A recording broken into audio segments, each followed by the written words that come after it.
To reset the Garmin Forerunner 55 watch, long press the Up button to reach the menu. Press the Up button again one time to reach the bottom of the page. Press the Start/Stop button and select System. Press the Down button until you reach Reset.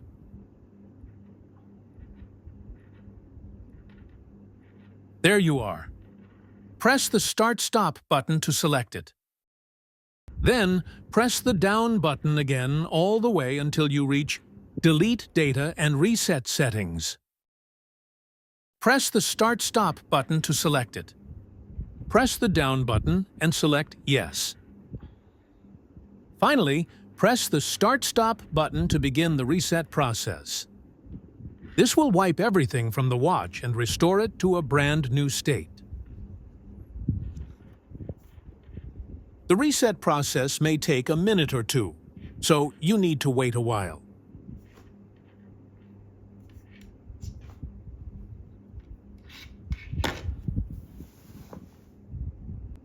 The process is now completed. You can now select the language and pair the watch with your phone. That's it. Thank you for watching.